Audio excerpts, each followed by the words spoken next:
Halo semua, materi kali ini kami ingin menjelaskan sedikit tentang supply chain management PT Unilever Indonesia. Sebelumnya, perkenalkan, kami adalah dari kelompok 9 yang beranggotakan Adley Ajril, Bunga Haura, Syed Hafiz, dan Lamtiur Sihombing. Profil perusahaan PT Unilever Indonesia Tbk yaitu didirikan pada tanggal 5 Desember 1933 sebagai Zip Fabricant and Unilever dengan akta nomor 33 yang dibuat oleh Tuan A.H. van Opswegen, notaris di Batavia. Dengan akta nomor 92 yang dibuat oleh notaris Tuan Mudofir Hadi SH tertanggal 30 Juni 1997. Nama perusahaan diubah menjadi PT Unilever Indonesia Tbk. Akta ini disetujui oleh Kementerian Kehakiman dengan keputusan nomor C2/1.01.01.04TH.98 tertanggal pada 23 Februari 1998. Perusahaan ini bergerak dalam bidang produksi sabun, deterjen, margarin, minyak sayur, makanan yang terbuat dari susu, es krim, makanan dan minuman dari teh dan produk-produk kosmetik.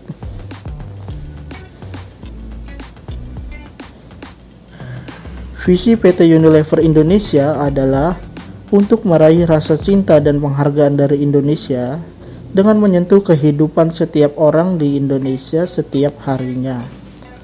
Sedangkan misi pada PT Unilever Indonesia yaitu kami bekerja untuk menciptakan masa depan yang lebih baik setiap hari. Kami membantu konsumen merasa nyaman, berpenampilan baik, dan lebih menikmati hidup melalui brand dan layanan yang baik bagi mereka dan orang lain. PT Unilever menginspirasi masyarakat untuk melakukan langkah kecil setiap harinya yang bila digabungkan bisa mewujudkan perubahan besar bagi dunia. PT Unilever juga senantiasa mengembangkan cara baru dalam berbisnis yang memungkinkan tumbuh 2 kali lipat sambil mengurangi dampak terhadap lingkungan dan meningkatkan dampak sosial. Produk PT Unilever. PT Unilever Indonesia membuat dan menjual lebih dari 400 brand di seluruh dunia. Dengan 2 miliar orang menggunakan produknya. Produk pada PT Unilever terbagi menjadi 3 jenis, yaitu pertama adalah food and drink, kedua home care, dan 3 adalah personal care. Produk yang dijual oleh PT Unilever termasuk ke dalam produk yang fungsional.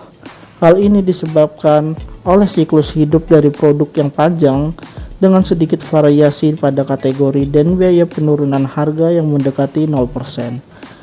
Berikut merupakan daftar dari produk PT Unilever yang dipasarkan di Indonesia. Terdapat es krim Walls, ada juga sabun Lux, ada sabun Dove, ada sampo Pantene, ada juga Vaseline, ada juga sabun Rinso dan Pepsodent, dan masih banyak yang lainnya. Keunggulan ini disebabkan oleh banyak faktor pendukung, terutama adalah strategi yang digunakan sehingga mampu memenangi pasar. Berikut adalah alur dari supply chain PT Unilever Indonesia. Pertama, PT Unilever akan mengambil bahan baku dari peternakan dan perkebunan, yang kemudian akan dibawa ke pabrik pengolahan pertama. Setelah dari pabrik pengolahan pertama, barang-barang yang sifatnya setengah jadi akan diangkut oleh logistik menuju ke pabrik Unilever dan pabrik pemasok. Setelah proses dari pabrik Unilever dan pabrik pemasok selesai, barang-barang tersebut atau produk-produk Unilever tersebut akan dibawa ke pusat distribusi. Setelah itu, barang-barang tersebut akan dibawa ke depot warehouse yang kemudian akan dijual ke pedagang yang levelnya besar, yaitu distributor. Dari distributor akan dijual kembali ke pedagang yang levelnya lebih kecil, yaitu retailer kecil. Dan kemudian retailer kecil pun akan menjual kembali barang tersebut ke konsumen atau kepada consumer. Selain mengirim ke depot warehouse, pusat distribusi juga mengirim produk dari PT Unilever ke retailer. Retailer juga akan kembali menjual barang dari PT Unilever ke konsumen atau ke consumer.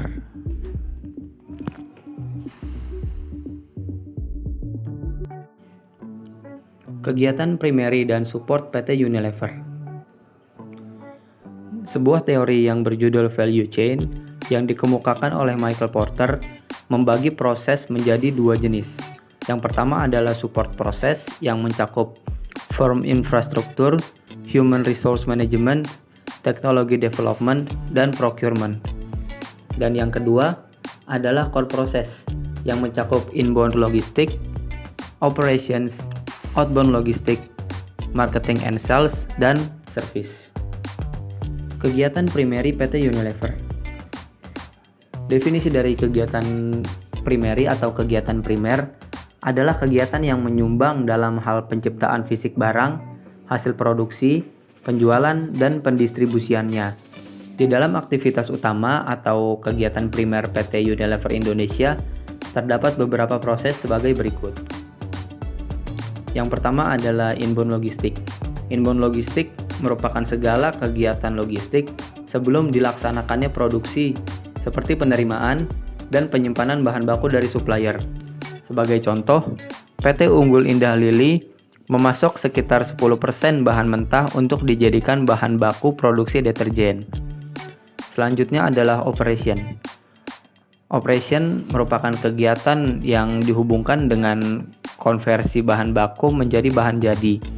Mulai dari diterimanya bahan baku, lalu diproses dengan permesinan, pengemasan, hingga menjadi produk yang layak jual.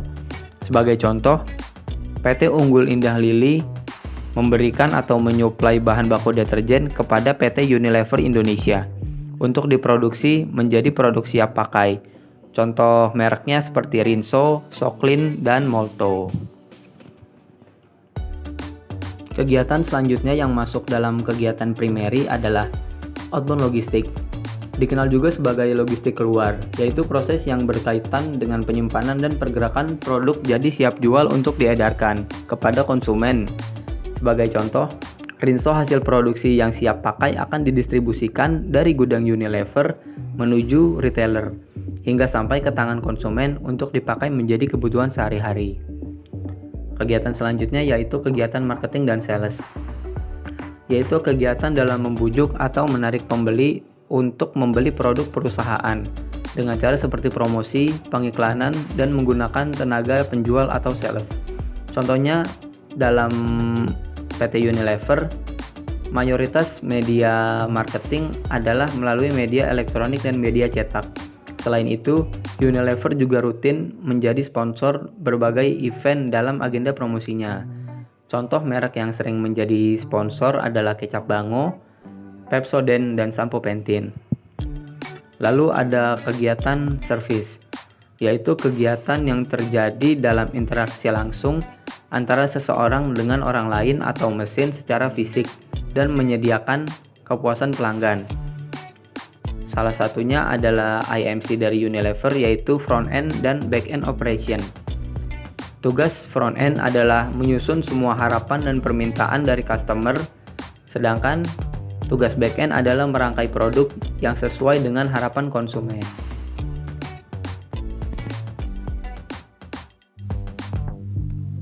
Kegiatan support. Kegiatan support adalah fungsi-fungsi yang terintegrasi di setiap primary activity di dalam perusahaan. Di dalam PT Unilever Indonesia terdapat beberapa aktivitas sekunder, salah satu diantaranya adalah sebagai berikut. Yang pertama yaitu ada firm infrastruktur. Firm infrastruktur merupakan aktivitas yang diperlukan agar kegiatan operasional perusahaan dapat berjalan dengan lancar. Sebagai contohnya, tersedianya pabrik, gudang, dan juga kantor-kantor untuk agen, distributor, pemasaran, dan penjualan yang tersebar di seluruh wilayah di Indonesia. Untuk setiap pabrik tersedia alat-alat produksi yang berteknologi tinggi, penggudangan yang luas dan memadai, serta kantor-kantor yang nyaman bagi karyawan. Lalu berikutnya ada Human Resource Management. Human Resource Management adalah pemanfaatan sejumlah individu secara efisien dan efektif, serta dapat digunakan secara maksimal untuk mencapai tujuan organisasi atau perusahaan. Per tanggal 31 Desember 2012, PT Unilever Indonesia Tbk mempekerjakan sejumlah total 6.447 karyawan. Lalu pada tahun 2011 terdapat 6.043 karyawan. Unilever Indonesia secara konsisten telah memperoleh pengakuan dari para lulusan perguruan tinggi sebagai salah satu top employer karena menawarkan prospek karir yang sangat bervariasi dan rewarding. Salah satu faktor menarik yang utama adalah program Unilever Future Leaders. Kegiatan support berikutnya yaitu ada teknologi development. Teknologi development, perubahan teknologi atau perkembangan teknologi adalah keseluruhan proses penemuan, inovasi, dan difusi teknologi. Untuk teknologi informasi, perusahaan telah memanfaatkan kekuatan teknologi digital yang dahsyat untuk berkomunikasi dengan para konsumen dan pemangku kepentingan secara lebih akrab. Dengan adanya fanpage Unilever Indonesia, membuka saluran komunikasi baru dengan para pemangku kepentingan eksternal. Teknologi canggih seperti webcast, siaran langsung, dan audio conference telah memungkinkan karyawan saling mengakrabkan diri di antara keluarga Unilever Indonesia. PT Unilever Indonesia Tbk melakukan perjanjian lisensi teknologi yang dimiliki oleh perusahaan-perusahaan di dalam grup Unilever. Berikutnya ada procurement atau pengadaan. Pengadaan merupakan proses kegiatan untuk pemenuhan atau penyediaan kebutuhan dan pasokan barang atau jasa di bawah kontrak atau pembelian langsung untuk memenuhi kebutuhan bisnis. Pengadaan dapat mempengaruhi keseluruhan proses arus barang karena merupakan bagian penting dalam proses tersebut. PT Unilever Indonesia Tbk memprioritaskan sumber bahan mentah pada sumber-sumber lokal. Semua calon pemasok disyaratkan untuk menjalani audit yang ketat mengenai keandalan, manajemen mutu, dan kepatuhannya dengan serangkaian kriteria tentang praktik bisnis yang wajar dan berkelanjutan, dan persetujuan mereka merupakan persyaratan dari penilaian yang positif. Seluruh pasokan bahan mentah melewati banyak titik pemeriksaan mulai dari pertama kali memasuki mata rantai kami untuk menjamin keamanan dan kepatuhannya terhadap ketentuan dan persyaratan hukum yang terkait. Lalu berikutnya ada pemanfaatan IT PT Unilever. Pemanfaatan IT di sebuah perusahaan dapat berupa software ataupun sistem informasi. Dalam mengelola perusahaan, PT Unilever menerapkan sistem informasi yang disebut Integrated Marketing Communication atau disingkat dengan IMC. Dengan diciptakannya IMC, Unilever mengupayakan untuk memadukan dan mengkoordinasikan semua saluran komunikasinya, sehingga pesan akan sampai secara jelas, konsisten, dan memiliki pengaruh kuat terhadap organisasi produknya. Lalu berikutnya, IMC dapat diartikan sebagai proses dari pengelolaan customer relationship yang menggerakkan brand value. Spesifiknya, IMC adalah proses yang mempunyai fungsi bersilang dalam menciptakan dan memelihara hubungan yang menguntungkan dengan customer dan stakeholder lainnya. Dengan mengontrol dan mempengaruhi secara strategis semua pesan yang terkirim kepada kelompok ini serta menggerakkan dialog dengan maksud tertentu kepada mereka. IMC diposisikan untuk menjadi sebuah jembatan hubungan komunikasi antara PT Unilever dengan customer. IMC difungsikan untuk memaksimalkan pesan positif dan sebisa mungkin menghilangkan pesan negatif dari sebuah brand, sehingga citra brand dapat menjadi lebih kuat dan berdampak sangat positif pada brand, sehingga menghasilkan keuntungan dan meningkatkan nilai dari pemegang saham perusahaan tersebut.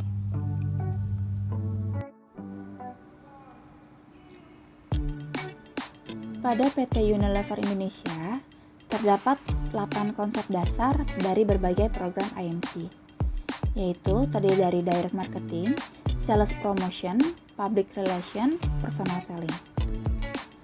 Direct marketing di sini merupakan salah satu fungsi IMC yang terdiri dari front end dan back end operation.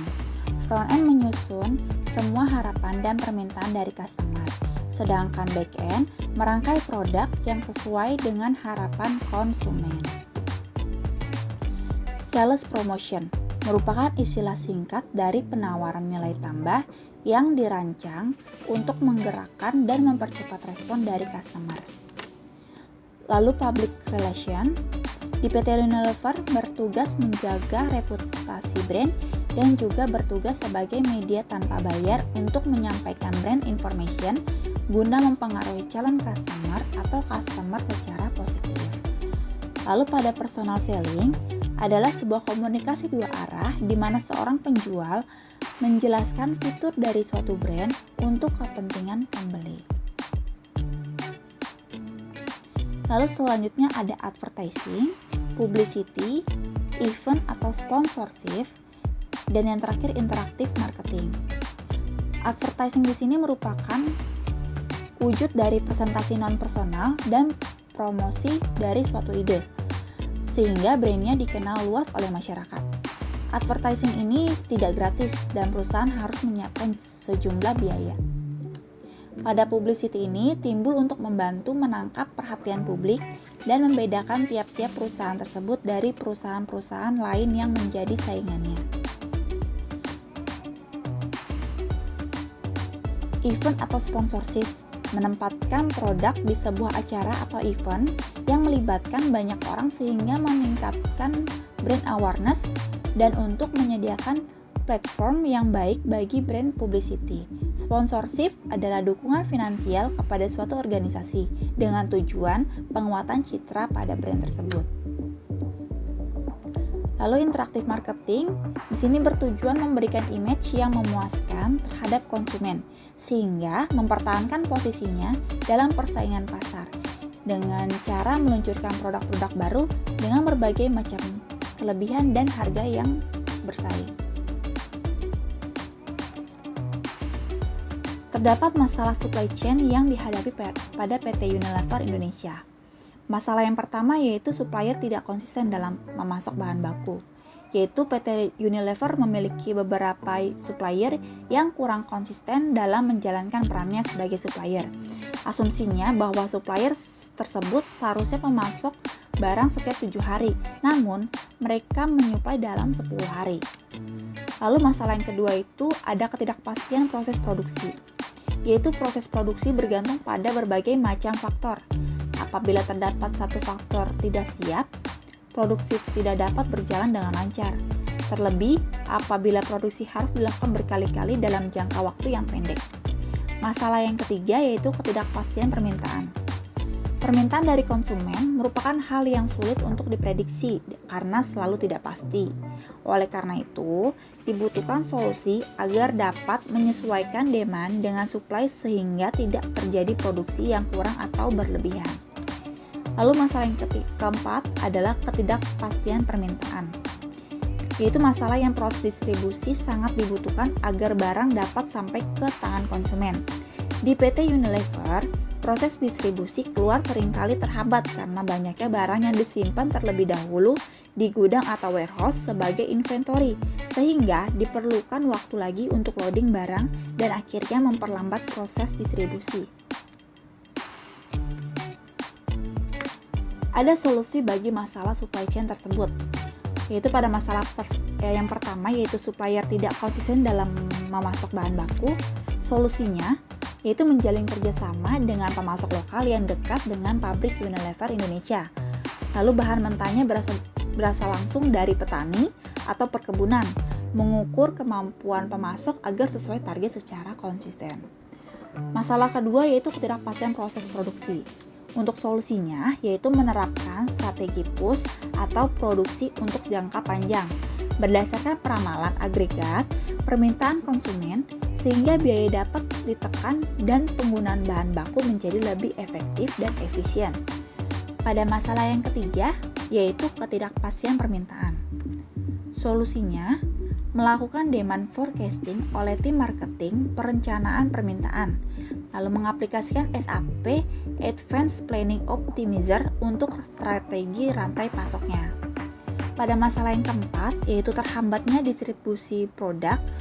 Solusinya yaitu menggunakan metode cross-docking untuk mempercepat waktu pengiriman dan menghemat beban tenaga kerja maupun biaya untuk pergudangan dan memperbanyak pengiriman melalui jalur kereta api dan udara untuk SKU utama. Sekian dari kami, terima kasih.